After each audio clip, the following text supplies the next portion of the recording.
కేపీహెచ్పీలో మరో దారుణం చోటు చేసుకుంది. భర్తని హతమార్చి తాను కూడా బలోన్మరణానికి పాల్పడింది ఓ భార్య. ఏకంగా అప్పుల బాధ తాళలేకనే ఈ రకంగా పాల్పడ్డట్టుగా చర్చ జరుగుతోంది. ఇక్కడ మీరు కనిపిస్తున్న ఫోటోలో కనిపించే వ్యక్తి రామకృష్ణ. సో భర్త రామకృష్ణని హతమార్చి గొంతు కోసి చంపేసి భార్య రమ్యకృష్ణ కూడా తను సైతం గొంతు కోసుకొని బలోన్మరణానికి పాల్పడింది. అప్పుల బాధ తాళలేకనే చనిపోదామనుకొని నిశ్చయించుకున్నారట ఇద్దరు దంపతులు.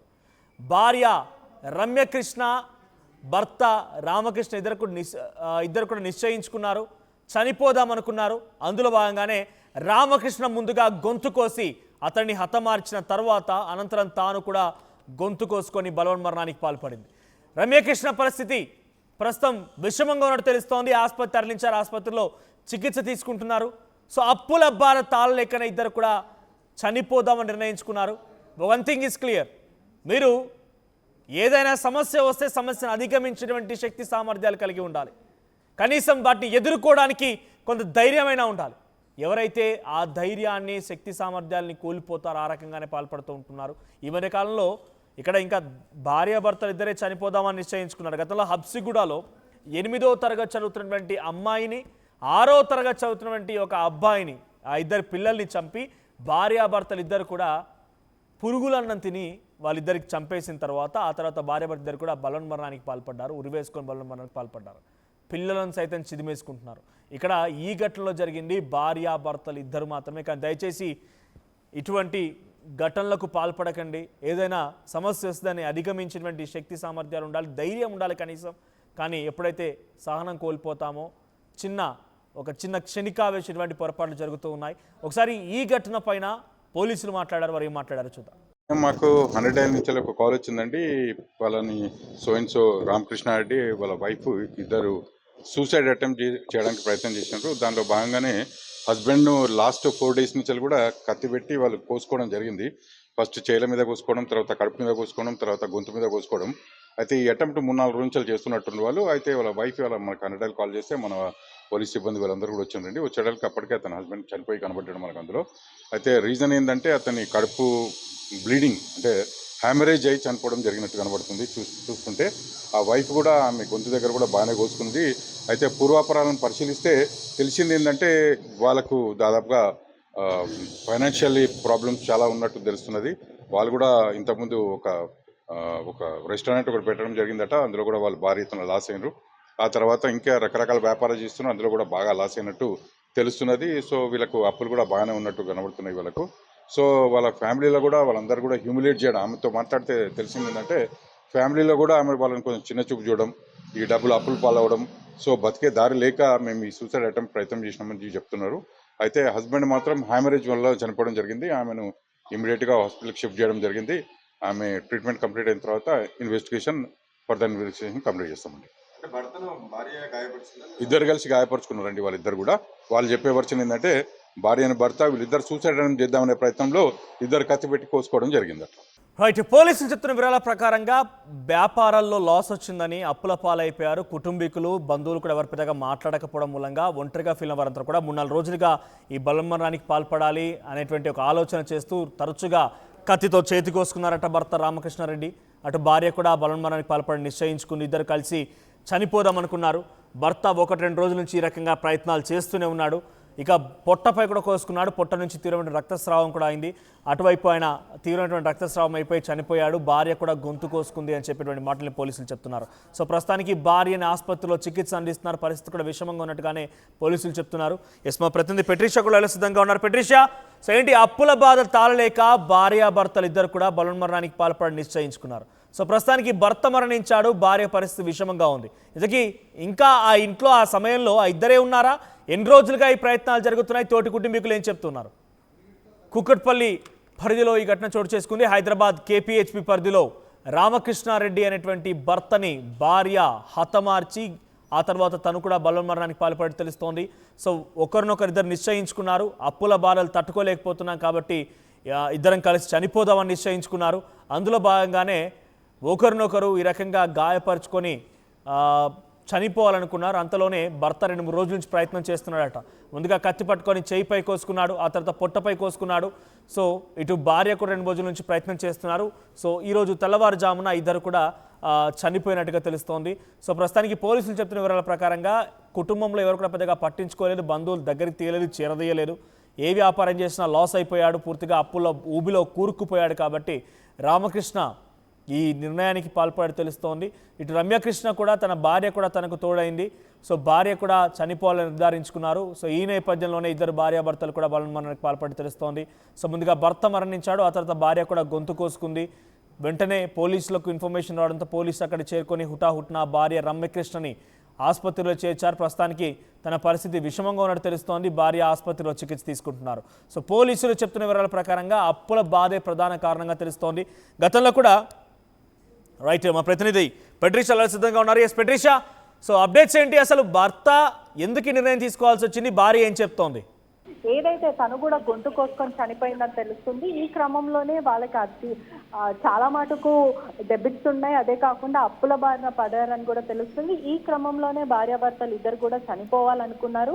ఈ గత 5 రోజుల నుంచి కూడా మొదట చేతులు కోసుకున్నారు, దాని తర్వాత కడుపు భాగంలో ఉన్న అక్కడ కోసుకున్నారు, అనేక చోట్ల కూడా వాళ్ళు కోసుకుంటూ ఉన్నారు. అదే కాకుండా నిన్న రాత్రి మాత్రం భార్యని కత్తితో పొడిచి మరి అతి దారుణంగా గొంతు కోసి మరి భార్య చంపేసిన తర్వాత భార్య కూడా గొంతు కోసుకొని చనిపోవాలనుకుంది. కానీ ఎక్కడ కూడా తనకి ధైర్యం సరిపోక, అదే కాకుండా డైల్ 100కి కాల్ చేసి నేను నా భర్త ఇద్దరం కూడా బలవన్మరణానికి పాల్పడ్డాం, మేము చనిపోవాలనుకుంటున్నాం, మేము ఉండొద్దు అనుకున్నాం, కానీ నా భర్త చనిపోయాడు, నేను మాత్రం చనిపోలేకపోతున్నాను అంటూ కూడా పోలీసులకి ఫోన్ చేసి ఉదయం 7 గంటలకు కూడా ఓనర్కి ఫోన్ చేయడం జరిగింది. ఓనర్కి ఫోన్ చేసి కూడా ప్రధానంగా నేను చనిపోవాలనుకుంటున్నాను అంటూ కూడా మీరేం భయపడకండి, మేము ఏ ప్రాబ్లం చెయ్యము అంటూ కూడా చెప్పుకుంటూ వచ్చింది. కానీ రామకృష్ణ దంపతులు ఇద్దరు కూడా వాళ్ళిద్దరికి పెళ్ళైనప్పటికీ పిల్లలు కూడా లేరు, ఎక్కడ కూడా మోటివేషన్ లేని లైఫ్ అంటూ కూడా ప్రస్తుతం మనకైతే తెలుస్తుంది. పిల్లలు లేకపోవడం, అదే కాకుండా అప్పుల బారిన పడడం, కుటుంబ సభ్యులు కూడా అనేక సార్లు దెబ్బపొడిచిన మాటలు, డిగ్రేడింగ్ గా డెరోగేటరీ కామెంట్స్ వాళ్ళపైన పాస్ చేసేవాళ్ళు, మీకు డబ్బు లేదంటూ కూడా చిన్న చూపు చూసేవాళ్ళంటూ కూడా చెప్పుకుంటూ వస్తున్నారు. అదే కాక వీళ్ళకి రెస్టారెంట్ అంటే డిలైట్ 9 అని ఒక రెస్టారెంట్ కూడా వీళ్ళు నడిపిస్తారు. గత 2 ఏళ్ల నుంచి ఇక్కడనే వాళ్ళు ఉండేవాళ్ళంటూ కూడా చెప్పుకుంటూ వచ్చారు. అదే ఈ మరో విషయం కూడా, ఇంకో కోణం కూడా బయటకు వస్తుంది. ఏదైతే రామకృష్ణకి ఇల్లీగల్ ఎఫ్ఐఆర్ ఉంది, ఆ కారణం వల్లనే భార్య చంపేసి ఉంటదంటూ కూడా ప్రస్తుతం రూమర్స్ అయితే వస్తుంది. కానీ పోలీసులు కూడా ఎక్కడా వెల్లడించలేరు. కేవలం వాళ్ళకున్న అప్పుల బారిన వల్లనే వాళ్ళు చనిపోయారు. ముందు భార్య భర్తను చంపేసి ఆ తర్వాత భార్య చనిపోవాలనుకుంది, కానీ భర్త చంపేసిన తర్వాత భార్య చనిపోలేకపోయింది. ప్రస్తుతం తన పరిస్థితి విషమంగా ఉంది, స్థానిక హాస్పిటల్ తీసుకెళ్లామని అంటున్నారు. ఒక్కసారి మనతో పాటు ఇక్కడున్న వాచ్మెన్ వాళ్ళతో మాట్లాడదాము. ఏంటమ్మా, ఎప్పుడు చెప్పారు ఇట్లా జరిగిందని, ఎప్పుడు తెలిసింది, వాళ్ళిద్దరు ఎట్లుంటుంది? ఇద్దరు బాగానే ఉండేవారండి ఎప్పుడూను. కానీ తెలవడం అయితే కనుక ఈరోజు పొద్దున్నే మనం ఆయన కానిస్టేబుల్ గారు వచ్చిన తర్వాతే మాకు తెలిసిందండి. అంత మించింది మాకేమీ తెలియదు. బాగానే ఉంటుండేనా? బాగానే ఉండేవారండి. పిల్లలు లేరండి. పిల్లలు లేరు. అసలు ఎట్లుంటుండే వాళ్ళు? ఎప్పుడైనా వింతగా బిహేవ్ చేస్తుండేనా? ఎవరికైనా హాని కలిగిస్తుండేనా? అట్లాంటిది లేదండి. ఎప్పుడు ఆ శబ్దాలు ఎప్పుడు లేదండి. అటువంటి ఎప్పుడు లేవండి. ఎప్పుడైనా డోర్ పెట్టుకొని ఉండేవారు అంతే. ఓనర్కి ఎప్పుడు చెప్పారంట ఫోన్ చేసి? ఓనర్కి తెలియదండి. ఈయన వచ్చాక కానిస్టేబుల్కి వచ్చి ఇలాగ వచ్చారండి, మన బిల్డింగ్ లో అలాగని చెప్పారంట. ఆయన వచ్చాక మా ఆయన కూడా పైకి పోయాడంట. అంతే అండి. గణేష్ పండుగ కూడా మొన్న కూడా బాగానే కనిపించారు, పూజ కూడా చేసుకున్నారంట. గణేష్ పండుగ రోజు నేను పనికి వెళ్తే డోర్ తీసి రాజీ వద్దులే, ఈ రోజు పండగ కాదు నేను చేసేసుకున్నానని చెప్పిందండి. అంతే అండి. రేపు రా నిన్న వెళ్తే సర్లే వెళ్ళిపోయాను. తర్వాత నిన్న వెళ్తే డోర్ తీయలేదండి. అప్పులు ఏమైనా ఉన్నాయా వాళ్ళకి? ఎవరైనా అప్పులో ఇంటి మీదకి రావడం, లేకపోతే ఎవరో ఒకరు వచ్చేవారండి. అప్పులు ఉన్నాయా వాళ్ళకి? నిన్న ఒక ఆయన వచ్చేవాడండి ఎవరో మరి. వచ్చారు అప్పుల వాళ్ళు? ఏమైనా అన్నారా గొడవలు ఇట్లాంటివి? ఎప్పుడు లేదండి. ఎవరో నిన్న ఎవరో ఒక ఆయన వచ్చాడంటండి. ఆయన వచ్చి మరి డోర్ కొట్టి ఆయన కూడా వెళ్ళిపోయాడంటండి. మరి మీకు చెప్పారా? మాకు చెప్పలేదండి. మాకు చెప్పలేదండి. ఎప్పుడు అంటే ఎవరైనా చుట్టాలు వస్తారా వాళ్ళకి, ఎవరైనా వాళ్ళ కుటుంబ సభ్యులు ఇట్లా ఎప్పుడైనా బాగా మంచి చెడ్లు తెలుసుకోవడానికి ఎవరైనా ఎవరో రారండి. ఆ అమ్మగోరు అన్నగోరు ఇక్కడే ఎక్కడో ఉంటారు, వాళ్ళు వస్తారు. వాళ్ళు వస్తారు. వాళ్ళు కూడా అచ్చమని రారండి. అప్పులు ఉన్నాయా వీళ్ళకి? ఉన్నాయో లేదో తెలియదమ్మా మరి. అప్పుడప్పుడు ఏం పని చేస్తారు వాళ్ళు? ఆ సార్ గారు ఏదో బిజినెస్ కావచ్చండి మరి. హోటల్ బిజినెస్ ఉందంట.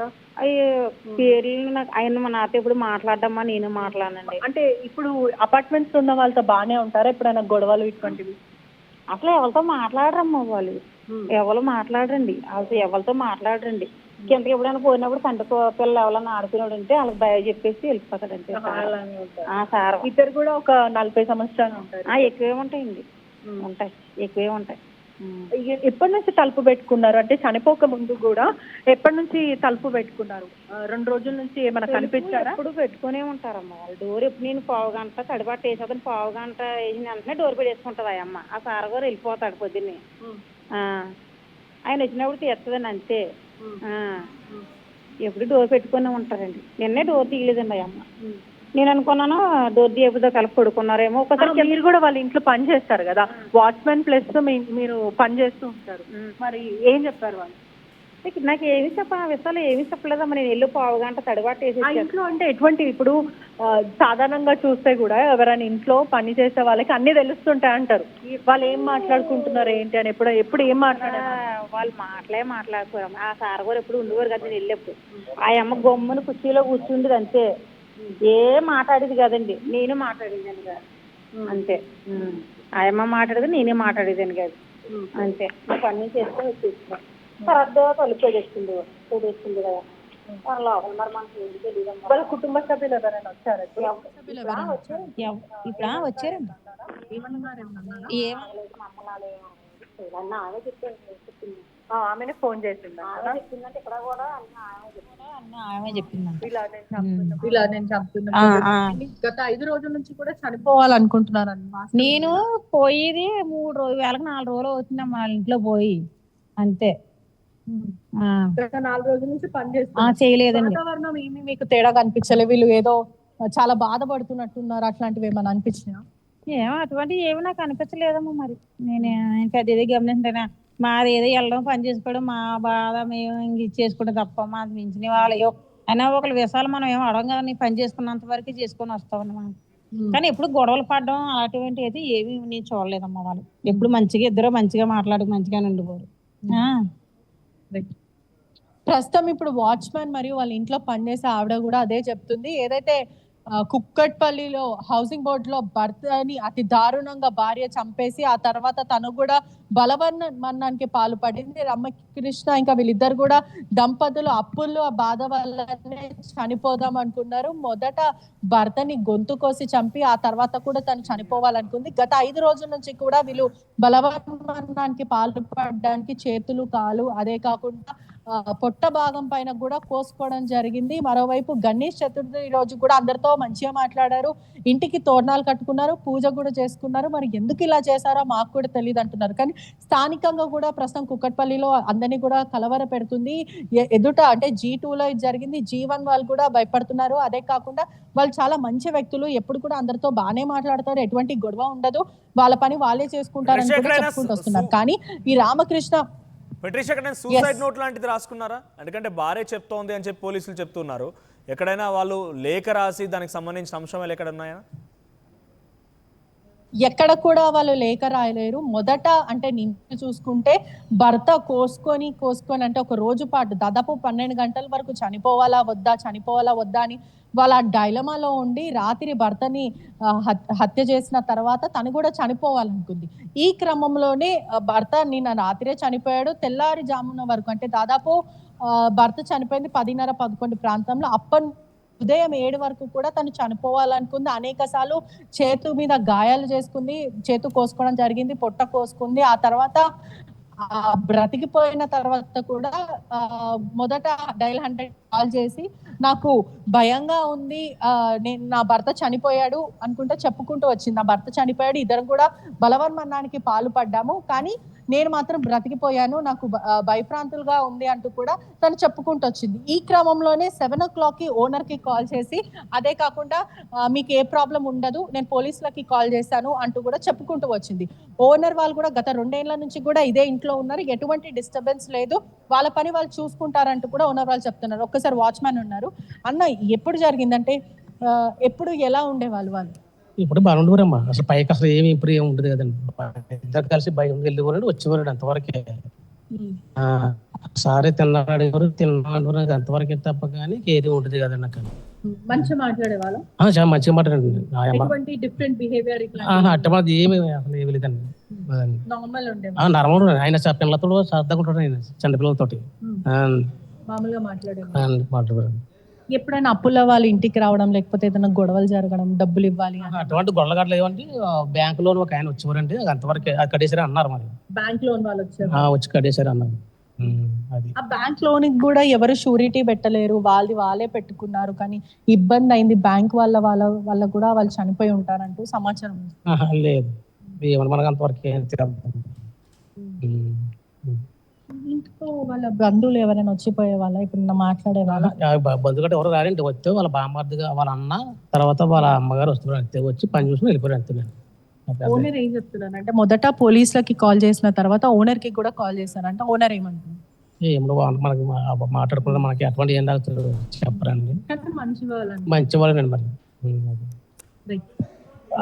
ప్రస్తుతం అందరు చెప్పేది కూడా వాళ్ళంతా మంచి వాళ్ళు, వాళ్ళ పని వాళ్ళు చేసుకునే వాళ్ళు, కానీ ఈ సంఘటన జరగడం వల్ల మాకు కూడా షాకింగ్ గా అనిపిస్తుంది అంటూ వాళ్ళు చెప్పుకుంటూ వస్తున్నారు. ఏదైతే 7 o'clock ఓనర్ కి కాల్ చేయడము, మా భర్త చనిపోయాడు, మేమిద్దరం కూడా బలవన్మరణానికి పాల్పడ్డాము, కానీ నాకు ఇంకా చనిపోయే ధైర్యం లేదంటూ కూడా ఓనర్ కి చెప్పడం, ఓనర్ కాల్ చేసిన వెంటనే పోలీసుతో హుటాహుటిగా ఇక్కడికి బిల్డింగ్ దగ్గరికి చేరుకోవడం, కానిస్టేబుల్ వీళ్ళందరూ కూడా వెంటనే తనని స్థానిక హాస్పిటల్ కి, ప్రైవేట్ హాస్పిటల్ కి తరలించడం, బాడీని కూడా మార్చరీకి తరలించారని తెలుస్తుంది. ఈ క్రమంలోనే చుట్టుపక్కల ఉన్న వాళ్ళు కూడా అదే చెప్తున్నారు, అంటే వాళ్ళు మంచి వాళ్ళు, అటువంటి మెంటాలిటీ లేదు, కానీ అప్పుల బాల వల్లనే వాళ్ళు ఇటువంటి సంఘటనకి పాల్పడ్డారని చెప్తున్నారు. బ్యాంకు నుంచి కూడా వాళ్ళు ముత్తూట్ ఫైనాన్స్ నుంచి కూడా లోన్ తీసుకున్నారు, ఆ లోన్ కి కూడా ఎటువంటి షూరిటీ కూడా ఎవరు కూడా ఇవ్వలేదు. అనేక సార్లు కుటుంబీలని కూడా డబ్బులు అడిగినప్పటికీ కూడా వాళ్ళు కించపరిచారు, ఎక్కడ కూడా మాకు మోటివేషన్ లేదంటూ కూడా వాళ్ళు చెప్పుకుంటూ వచ్చారంట.